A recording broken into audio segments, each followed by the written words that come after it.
ഭയപ്പെടുത്തുന്ന ഭീതിജനകമായ അന്തരീക്ഷത്തിൽ കാടിന്റെ കൂറ്റാക്കൂരിരുട്ടിൽ അവൻ ഒറ്റയ്ക്ക് അവളെ കാത്തുനിന്നു. എങ്ങും ചീവീടുകളുടെ ഒച്ച മാത്രം മുഴങ്ങിക്കേട്ടു. കാറ്റിന്റെ ശക്തി വർദ്ധിച്ചിട്ടും അവൻ തിരികെ പോകാൻ തയ്യാറാകാതെ അവിടെ തന്നെ നിന്നു. അവൻ നിന്നിടത്ത് കുറച്ചകലെയായി ഒരു കുഞ്ഞു ക്ഷേത്രം ഉണ്ടായിരുന്നു. അതിലെ ദേവീ പ്രതിഷ്ഠയ്ക്ക് ചുറ്റും കുഞ്ഞു നാഗങ്ങൾ പത്തി വിടർത്തി നിന്നു. അതിൻ്റെ പത്തി നീല നിറത്തിലുള്ള വജ്രം പോലെ തിളങ്ങിക്കൊണ്ടിരുന്നു. പെട്ടെന്ന് പുറകിൽ നിന്നൊരു കാൽപ്പെരുമാറ്റം കേട്ടവൻ തിരിഞ്ഞു നോക്കി. അവിടെ എങ്ങും ആരെയും കണ്ടില്ല എന്നുള്ളത് അവനിൽ ചെറിയ ഭയം ഉളവാക്കിയെങ്കിലും കഴുത്തിലെ കറുത്ത ചരടിൽ കെട്ടിയിരുന്ന രുദ്രാക്ഷത്തിൽ അവൻ മുറുക്കെ പിടിച്ചു. അവൻ്റെ ചുണ്ടുകൾ അത് ഉച്ചത്തിൽ ഉരവിടാൻ തുടങ്ങി. ശിവേട്ട, ഉറക്കെ വിളിച്ചുകൊണ്ട് ഒരു പെൺകുട്ടി അവൻ്റെ അടുത്തേക്ക് ഓടിപ്പാഞ്ഞു വന്നു. എവിടെയായിരുന്നു രുദ്ര നീ ഇതുവരെ? ഞാൻ എത്ര നേരമായി കാത്തിരിക്കുന്നു. ഞാൻ വിചാരിച്ചു നീ ഇനി വരില്ലെന്ന്.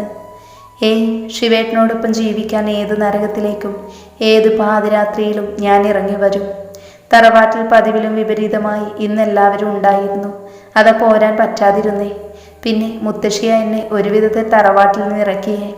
കിതച്ചുകൊണ്ട് അവൾ പറഞ്ഞു നിർത്തിയതും അവൻ കണ്ണിമ ചിമ്മാതെ അവളെ തന്നെ നോക്കി നിന്നു. എന്താ ശിവേട്ട ഇങ്ങനെ നോക്കുന്നേ? ഒന്നും മിണ്ടാതെ തന്നെ നോക്കി നിൽക്കുന്നവനോട് അവൾ ചോദിച്ചു. ഏയ്, ഒന്നുമില്ല, നീ വാ. അവളുടെ കയ്യിൽ കൈ ചേർത്തുകൊണ്ട് അവൻ മുന്നോട്ട് നടന്നു. അവൾ ഒരു പുഞ്ചിരിയോടെ ധാവണിയുടെ തുമ്പ് പിടിച്ചുകൊണ്ട് അവനോടൊപ്പം നടന്നു. അവൻ അവളെയും കൊണ്ട് ആ ദേവീ ക്ഷേത്രത്തിലേക്കാണ് പോയത്. അവിടെ എത്തിയതും രണ്ടാളും കണ്ണടച്ച് പ്രാർത്ഥിച്ചു. ശേഷം ശിവൻ തൻ്റെ കയ്യിൽ കരുതിയിരുന്ന മഞ്ഞച്ചരടിൽ കോർത്ത ആലിലത്താലി അവളുടെ കഴുത്തിൽ കെട്ടി. ഒപ്പം ദേവിയുടെ വിഗ്രഹത്തിന് മുന്നിലിരുന്ന തട്ടിൽ നിന്നും കുങ്കുമം എടുത്ത് അവളുടെ നെറുകയിൽ ചാർത്തി. അവൾ ഒരു പുഞ്ചിരിയോടെ കണ്ണടച്ച് കൈകൂപ്പി അത് ഏറ്റുവാങ്ങി. അവരുടെ കൂടി ചേരലിന് സാക്ഷിയായി ദേവിയുടെ ചുണ്ടിൽ ഒരു പുഞ്ചിരി വിരിഞ്ഞു. ഇവനാണ് ശിവൻ. ഒരു അനാഥനാണ്. കണ്ടാൽ സുന്ദരൻ, സുമുഖൻ. ആര് കണ്ടാലും മോഹിച്ചു പോകുന്ന ഭംഗിയുണ്ടായിരുന്നു അവന്. തേവള്ളി ഗ്രാമത്തിൽ നിന്നും ഉറ്റവരും ഉടയവരും ഉപേക്ഷിച്ചപ്പോൾ നാഗശ്ശേരിയിലേക്ക് കുടിയേറി പാർത്തവൻ. മലഞ്ചേരുവിയിലെ തേയിലച്ചെടി നുള്ളുകയും മറ്റു ജോലികൾ ചെയ്തൊക്കെയാണ് അവൻ കഴിഞ്ഞുകൂടുന്നത്. ഇവളാണ് രുദ്രലക്ഷ്മി എന്ന് ലച്ചു. നാഗശ്ശേരിയിലെ പേരുകേട്ട തറവാടായ ബ്രഹ്മമംഗലത്തെ മാധവമേനോന്റെയും ജാനകിയുടെയും ഇളയ മകൾ. ഡിഗ്രി സെക്കൻഡ് ഇയർ പഠിച്ചുകൊണ്ടിരിക്കുകയായിരുന്നു. കണ്ടാൽ ഇത്രയും അഴകുള്ളൊരു പെണ്ണ് ആ നാട്ടിൽ വേറെ ഉണ്ടാവില്ല.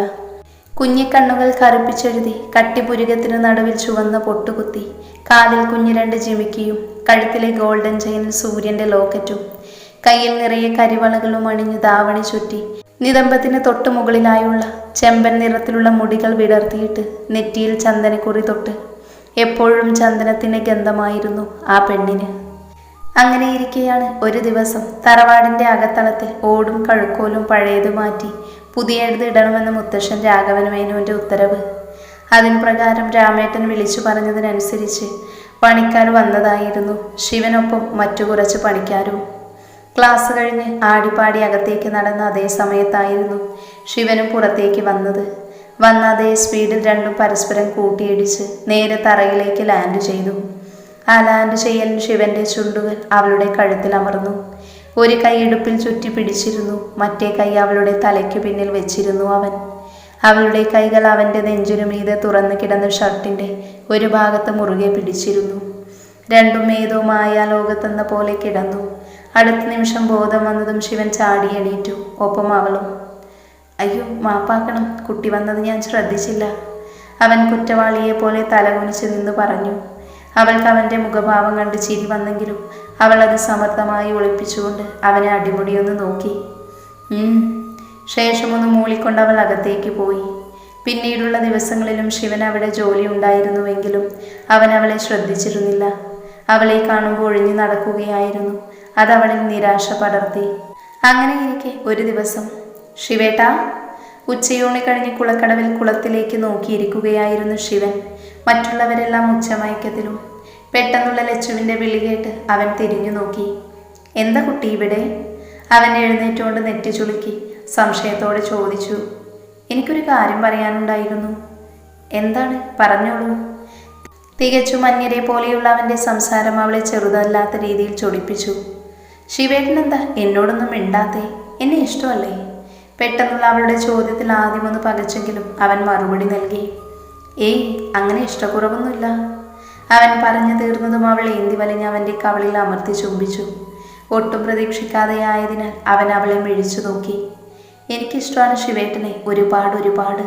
എന്നെ കൂടെ കൂട്ടുവോ? എന്തോ കഴിയുന്നില്ല കാണാതിരിക്കാൻ. ഇനി 2 ദിവസം കൂടിയല്ലേ ഇവിടെ ഉണ്ടാകൂ. നിരാശ കലർത്തി പറഞ്ഞുകൊണ്ട് അവൾ നടന്നകന്നു. അവൻ അപ്പോഴും സ്വബോധം തിരിച്ചു കിട്ടിയിരുന്നില്ല. ബോധം വന്നപ്പോഴേക്കും അവൾ പോയിരുന്നു. പിന്നീട് അങ്ങോട്ടും അവൻ വീണ്ടും പഴയതുപോലെ തന്നെയായിരുന്നു. നാടറിയപ്പെടുന്ന തറവാട്ടിലെ തമ്പുരാട്ടിക്കുട്ടിക്ക് ഈ അനാഥ ചെറുക്കൻ ചേരില്ലെന്ന വാദം അവൻ്റെ ഉള്ളിൽ മുളപൊട്ടിയിരുന്നു. അതുകൊണ്ട് തന്നെ അവളെ കാണുമ്പോൾ മനഃപൂർവ്വം അവൻ പണി ചെയ്യുന്നതിൽ ഏർപ്പെടും. എപ്പോഴും മറ്റു പണിക്കാരുടെ ഒപ്പം കൂടുമായിരുന്നു. അവളെ ഒഴിവാക്കാൻ ഓരോ വഴികൾ തേടുമായിരുന്നു ശിവൻ. ഒരു ദിവസം വെള്ളം കുടിക്കാനായി മറ്റുള്ളവരോട് പറഞ്ഞവൻ പിന്നാമ്പുറത്തേക്ക് നടക്കുമായിരുന്നു.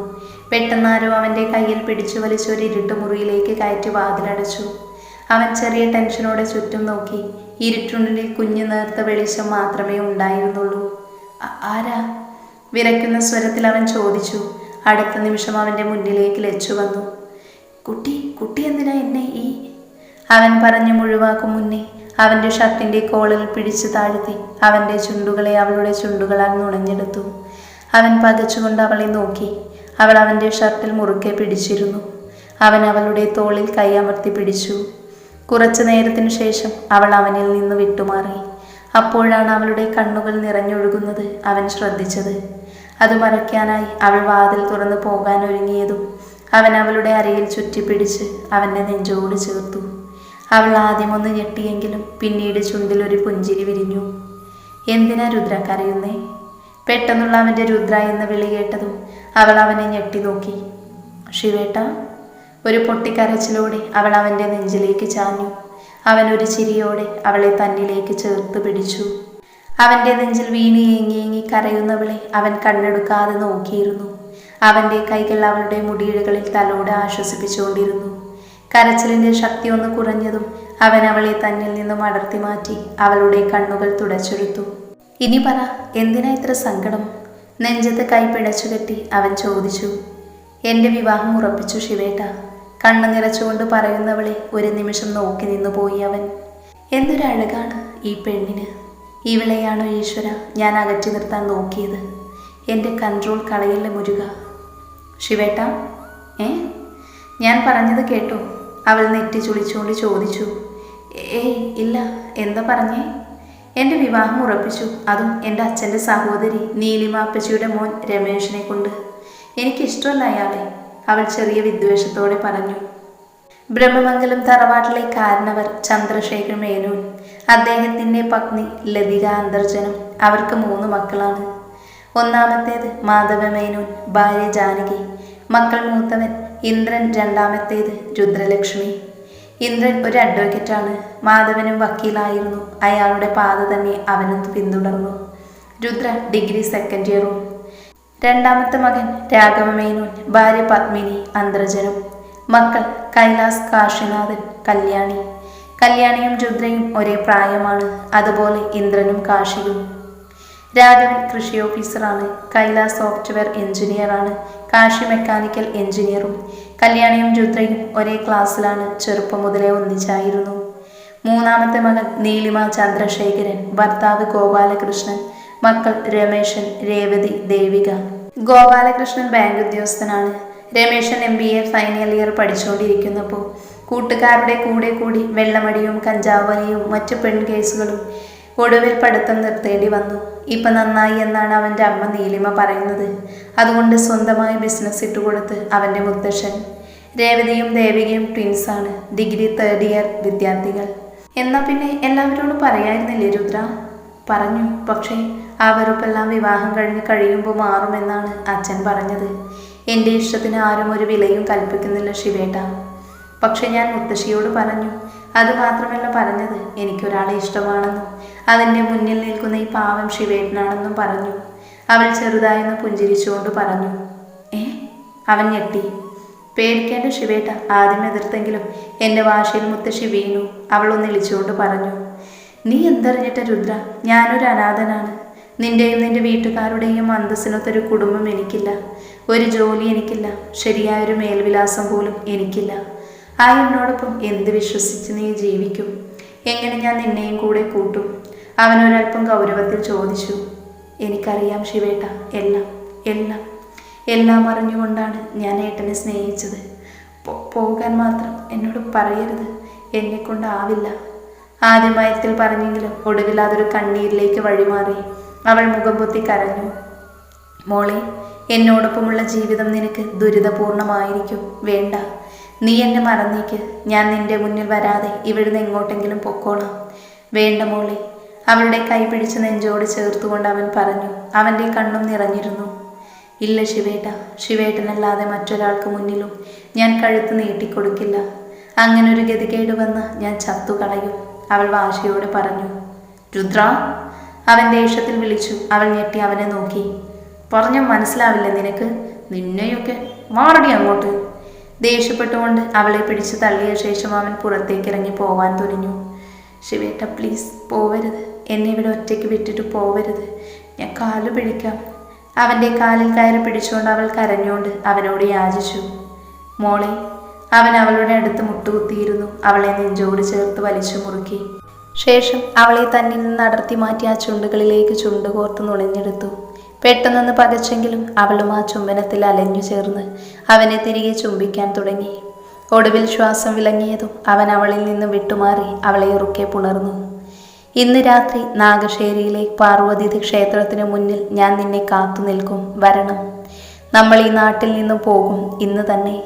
അവളുടെ നെറ്റിയിൽ ഒരു ചുംബനവും നൽകി കവളിൽ ഒന്ന് തട്ടി അവൻ വാതിൽ തുറന്ന് പുറത്തേക്ക് പോയി.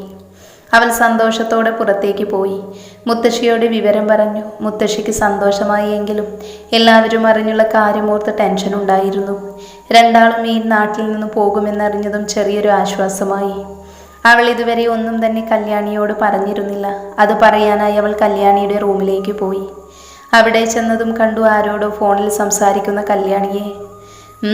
ഇവയ്ക്ക് ഇച്ചിരി കൂടുന്നുണ്ട്. അവൾ കല്യാണിയുടെ അടുത്തേക്ക് ചെന്ന് ബെഡിൽ അവളുടെ അടുത്തിരുന്നു. അവൾ രുദ്രയെ കണ്ടെങ്കിലും ഹെഡ്സെറ്റിൻ്റെ വയറിൽ പിടിച്ചുകൊണ്ട് സംസാരിക്കുവാണ്. പെട്ടെന്ന് തോന്നിയ കുസൃതിയിൽ രുദ്ര ബെഡിലിരുന്ന് അവളുടെ ഫോൺ അടുത്തേക്ക് നീക്കിയ ശേഷം ഓഫ് ബട്ടണിൽ കുത്തി ഫോൺ കട്ടാക്കി. എന്നിട്ട് വാപ്പൊത്തി ചിരിച്ചുകൊണ്ട് പയ്യെ എഴുന്നേറ്റു. ഫോൺ കട്ടായതും കല്ലു തിരിഞ്ഞു നോക്കി. വാതിൻ്റെ അടുത്ത് നിന്ന് അവളെ കൊഞ്ഞനം കുത്തിക്കൊണ്ട് രുദ്ര പുറത്തേക്ക് ഓടി. നിക്കടി മരുതേ. കല്ലു അവളുടെ പുറകെ ഓടി. പുറകെ ഓടിയ കല്യാണി ഇടുപ്പിലൂടെ ചുറ്റി ആരോ തൊട്ടടുത്തുള്ള റൂമിലേക്ക് കയറ്റി. അവൾ ഭയത്തോടെ ചുറ്റും നോക്കി. എന്താടി പെണ്ണെ, പേടിച്ചോ? ഇച്ചായ. ഒന്ന് മൂളിക്കൊണ്ട് അവൻ അവൻ്റെ താടി രോമം അവളുടെ കവിളിൽ ഉരച്ചു. ഇച്ചായ, എന്നെ തൊടേണ്ട. ഇത്രയും നേരം സംസാരിച്ചിട്ടും എന്നോടെന്താ ഇങ്ങോട്ട് വരുമെന്ന് പറയാഞ്ഞേ? അവനെ തള്ളിമാറ്റി പോകാൻ ഒരുങ്ങിയതും അവൻ അവളുടെ കയ്യിൽ പിടിച്ചു വലിച്ച് ഭിത്തിയോട് ചേർത്ത് നിർത്തി. നിനക്കൊരു സർപ്രൈസ് ആകട്ടെ എന്ന് വെച്ചു. അതും പറഞ്ഞവൻ അവളുടെ കഴുത്തിലേക്ക് മുഖം പൂഴ്ത്തി.